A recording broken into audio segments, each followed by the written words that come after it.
इससे नहीं बच पाते साधक, इसीलिए प्रेम जागृत नहीं हो पा रहा। वाणी के वेग को सहना सीखो, बोलना नहीं। बहुत संभालो अपनी ऊर्जा शक्ति को। ना संयम है वाणी में, ना संयम है इंद्रियों में, और ना संयम है बोलने में। जो मन आया सो बोलते चले जा रहे। अगर बोलने का अवसर मिला तो जो मन आया बोलते चले, नहीं। ऐसे ऐसे वाक्य बोले जाते हैं कि अंदर से लगता क्या होगा आगे चल करके। ये परिस्थितियां कहीं भी अनुकूल नहीं होती, स्थिति अनुकूल बनाई जाती। भजन के द्वारा स्थिति। कुत्सितवाद, इससे नहीं बच पाते साधक, इसीलिए प्रेम जागृत नहीं हो पा रहा। विकार हैं ये षड विकार, जित, अनघ, अकामा। ये कामनाएं पाप कराती हैं। इन्हीं से काम, क्रोध, लोभ, मोह, मद, मत्सर ये सब पुष्ट होते हैं। ये देख लूं, ये सुन लूं, ये छूंग लूं, ये भोग लूं, ये पा लूं, ऐसी कामनाएं। आचार्य चरण कह रहे हैं पहले वाणी को संयम में रखो, कुत्सितवाद ना होने पावे, फिर विकारों को संयम में रखो। पूज्यपाद श्री उड़िया बाबा जी महाराज, यदि तुम परमार्थ वस्तु को पाना चाहते हो तो जो महापुरुषों ने कहा है उसे सुनो। वाचो वेगम, मनसः क्रोध वेगम, हिंसा वेगो, मुदरोपस्थ वेगम, एतान वेगान सहते यस्तु विद्वान, निंदा चास्य हृदयम नोपहन्यात्। बाबा कह रहे हैं यदि प्रेम रस या तत्वबोध चाहते हो तो वाचो वेगम, वाणी के वेग को सहना सीखो, बोलना नहीं। बहुत संभालो अपनी ऊर्जा शक्ति को।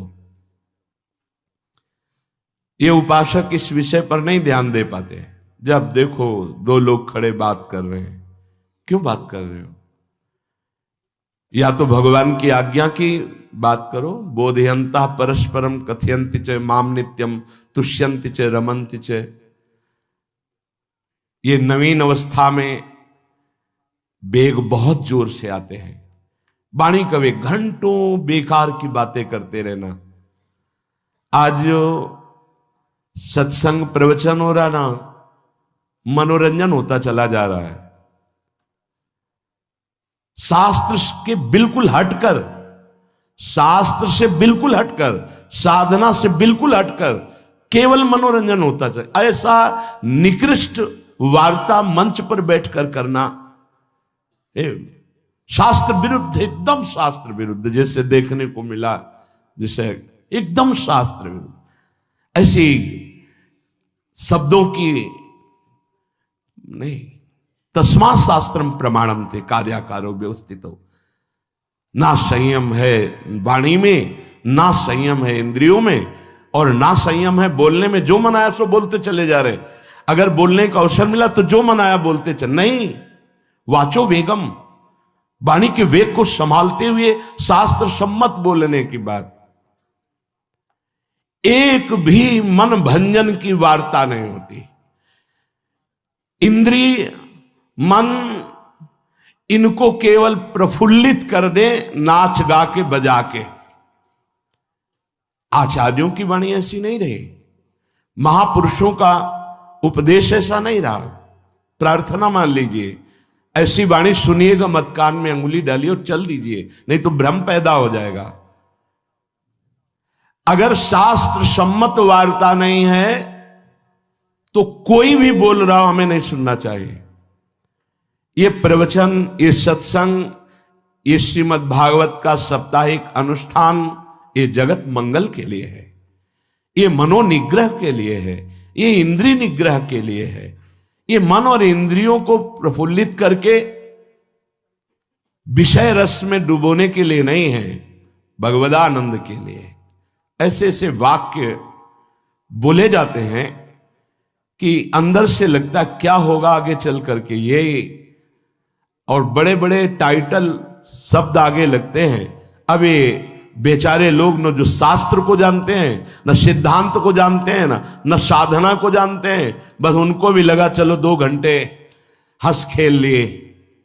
अरे ये जो मंच होता है, ये जो उपदेशक का पद होता है, ये जीवों के परम कल्याण के लिए होता है। वाचो वेगम, वाणी को थोड़ा शासन में रखिए, वाणी को शास्त्र सम्मत बोलिए। ये मनोरंजन का क्षेत्र नहीं होता सत्संग प्रवचन। इसमें जो सुन के जाए वो उदास हो जाए, हाय मेरा जीवन इतना व्यर्थ चला गया, मैं जान नहीं पाया मुझसे ये गलती हो गई, मेरे जीवन में ऐसा कैसे हो गया, ये चिंतन चलना चाहिए। वो सत्संग सुन के आ रहा है, वो सत में चिंतन में अपनी वृत्ति को लगाने की चेष्टा करने लगे। वाचो वेगम, बिल्कुल स्वयं में 5 मिनट बैठकर भगवदानंद की स्फूर्ति की लालसा नहीं। एकादश स्कंद श्रीमद् भागवत का आपको कहीं बड़ा दुर्लभ विषय हो रहा है। बस जिन बातों से कैसा दृश्य उपस्थित किया जाता है, सत्संग कर बिल्कुल एक तरह से रूप ही बिगाड़ता चला जा रहा है। जहां शरीर राग मिटाने की बात आती है वहां शरीर श्रृंगार, जहां विषय राग मिटाने की बात आती है वहां विषय, जहां चित्त को प्रभु से जोड़ने की बात आती है वहां चित्त को विषय से जोड़ने की बात, धन से जोड़ने की बात, कैसे बात बनेगी? इस शास्त्र संसार के सत्यत्व का भ्रम मिटाने के लिए है, प्रभु में सत्यत्व बुद्धि दृढ़ करने के लिए है। आज का ये स्वरूप वाणी का ज्ञान नहीं है। जब तक आप त्रिकाल संध्या नहीं करते, जब तक आप गायत्री अनुष्ठान नहीं करते, जब तक आप मंत्रानुष्ठान नहीं करते, आप शास्त्रों की बातों को नहीं समझ सकते। ये ऐसा नहीं कि तुम पीएचडी करके और फिर गीता और भागवत और इन शास्त्रों पर नहीं, आचार्य परंपरा है, मंत्रानुष्ठान है, गुरु कृपा है, उनसे और नहीं तो बहकता चला जा रहा है। प्रसंग क्या है? बहकता चला जा रहा है। बहुत श्रवणेंद्री को संभाल करके सुनो, क्योंकि वाणी के वेग को संभाल पाना ये मंत्रवेत्ता की ही बात हो सकती है।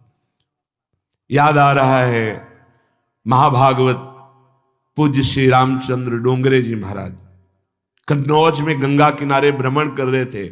उस समय क्या कथा का स्वरूप, जितने सब समाधिस्थ भाव में, सबके आंसू, और आपके सामने ठाकुर जी विराजमान, उन्हीं पे एक टक लगाए, आंसुओं की झड़ी चल रही। जो चढ़ा वह वहीं छोड़ दिया और चल दिया। ए परमहंस, अगर हमारे अंदर स्वयं भगवत अनुराग, भगवन नाम जप, मंत्रानुष्ठान नहीं तो इन वाणियों को समझ पाने खेल नहीं। ये मनोरंजन नहीं, उपदेश। वाचो वेगम, जो उपासना के सोपान पर चढ़ना चाहता सबसे पहला है कुत्सितवाद। हरिवंश महाप्रभु, यहां वाचो वेगम, वाणी का वेग आता है बोलने का। उपासक को चाहिए मौन के द्वारा इसको संयम मिले, उचित शब्द। अगर कोई बात कर रहा है तो उचित है बोलना तो ठीक, नहीं तो मौन। अंदर से आ रहा मैं बोलूं, उठाओ मंजीरा, शुरू करो कीर्तन, 1 घंटा 2 घंटा वाणी वेग समाप्त हो जाएगा।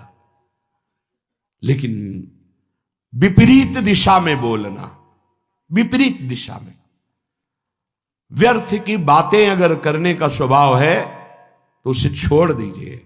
ये आपके जीवन के लिए बहुत घातक है। अगर आप नाम जप करते हैं, मानो हृदय को आप धो रहे हैं। आप प्रपंच की वार्ता करते हैं तो मानो हृदय को गंदा कर रहे हैं। कितना कठिन है नाम जप करना।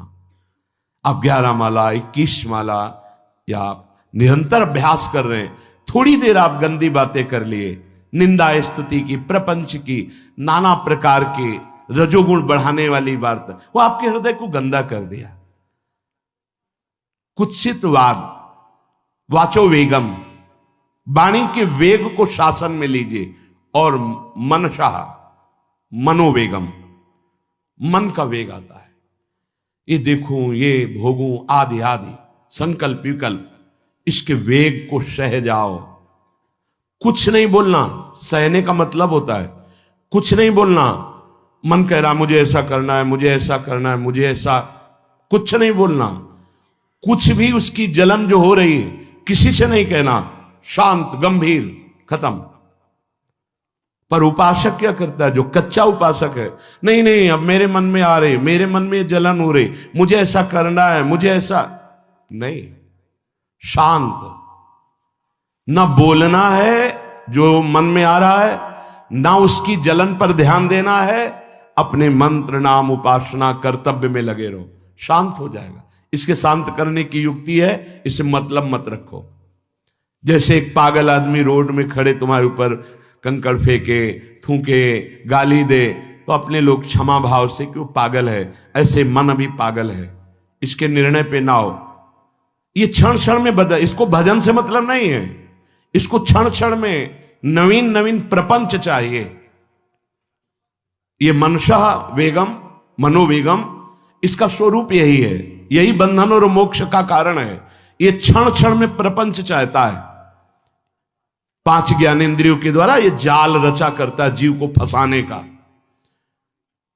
जहां हो, जैसी परिस्थिति में हो, बहुत अच्छी परिस्थिति भगवान ने दी, उसी परिस्थिति में भजन कर ले जाओ। परिस्थिति बदलने की जरूरत नहीं है, भजन करने की जरूरत है। भजन कर ले गए तो स्थिति बदल जाएगी, परिस्थिति नहीं। परिस्थितियां कहीं भी अनुकूल नहीं होती, स्थिति अनुकूल बनाई जाती। भजन के द्वारा स्थिति,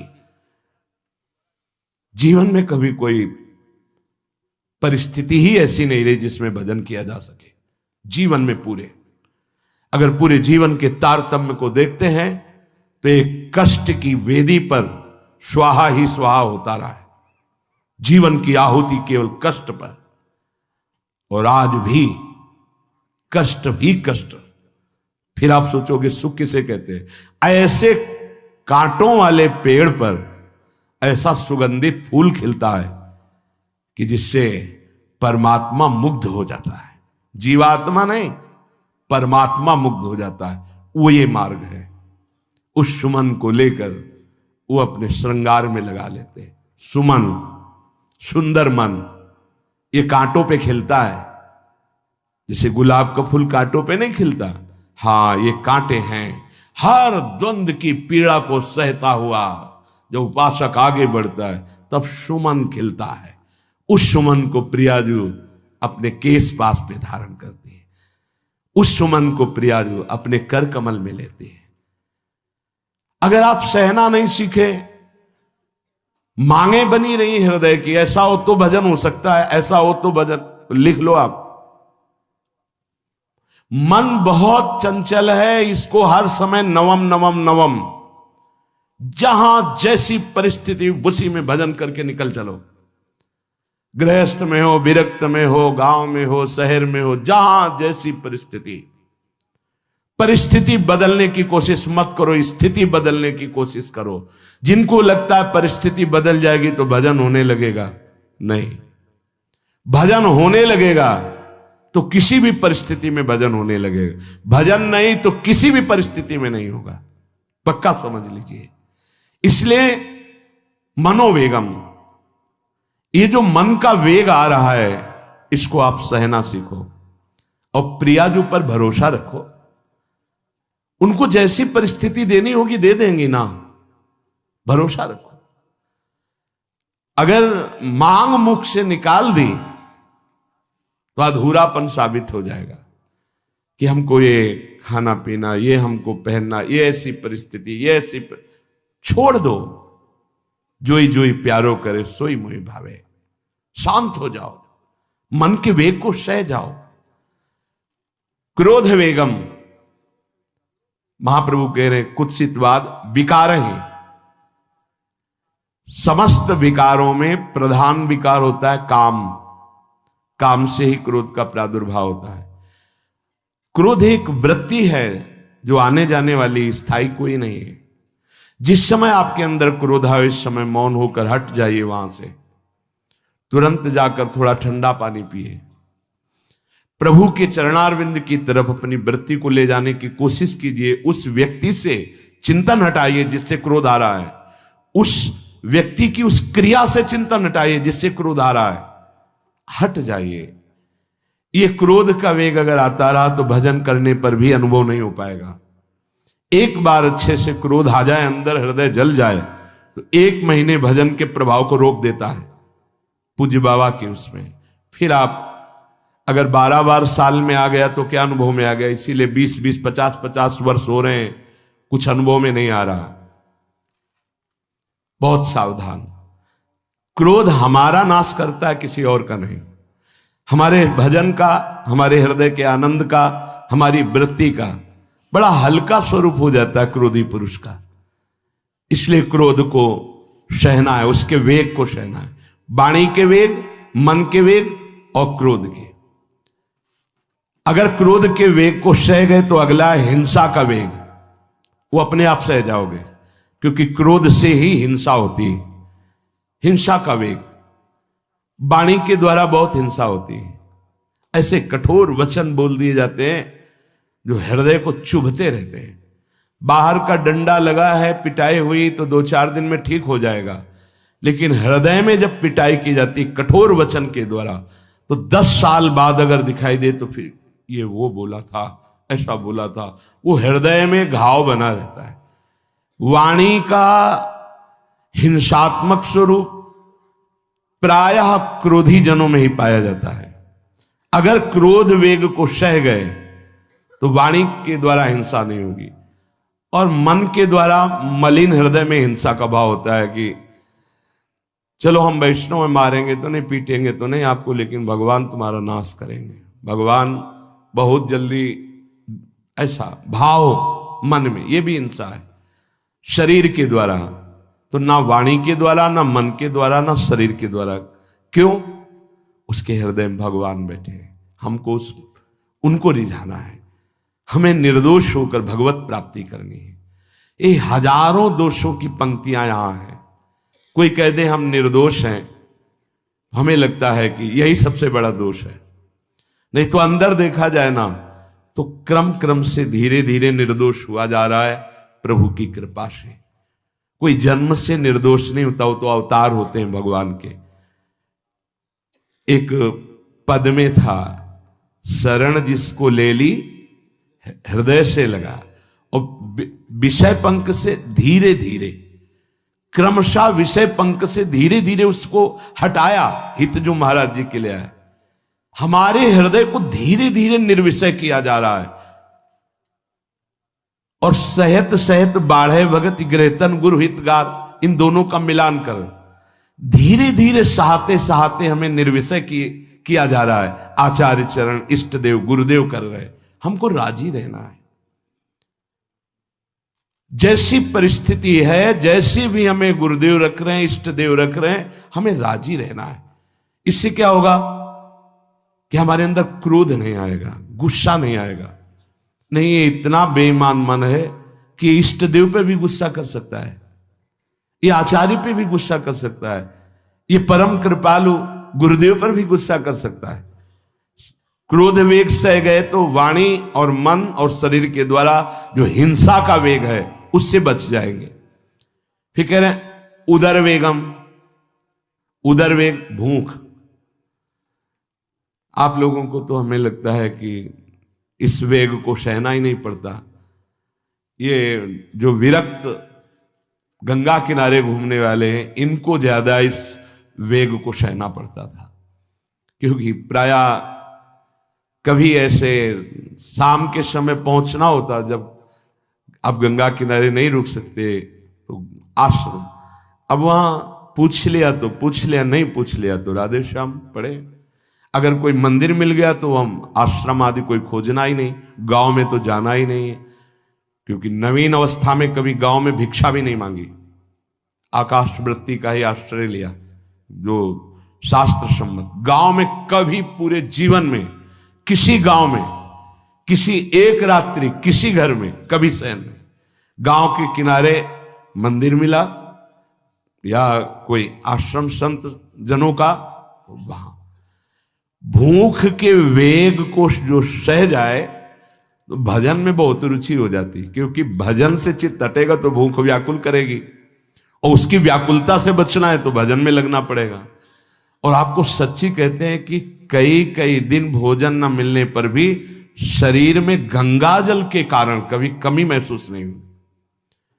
जो दूध में पावर है उससे अधिक सामग्री गंगा जल में है। अब वो बहुत से ऐसे नगरों के समीप से गंगा मैया निकली जहां से बड़ी बड़ी फैक्ट्रियों का, तो नहीं, बहुत सुंदर गंगा जल, वो तो सुंदर है ही, था, है, रहेगा। अपने लोग बड़े बड़े ऐसे नाले ऐसे जिससे वो भाव तो है पर वस्तु तत्व तो है, पर जो दृश्य है वो अब गड़बड़ हो रहा है। ऐसे यही बड़ा नाला गिर रहा है सामने जाके, अब वहां ऐसे रज लेके ऐसे लगाओ तो दुर्गंध युक्त निकलेगी, क्योंकि वो ऐसे देखो तो ऐसे पदार्थ बहते नजर आ रहे कि अब ये दुर्भाग्य ही है समय का कि परम पावन गंगा यमुना जैसी नदियां जहां स्नान आचमन और भरपेट जल पीकर परम पवित्र और भगवदानंद में डूबा जाता था, वो भी सौभाग्य छिन रहा है।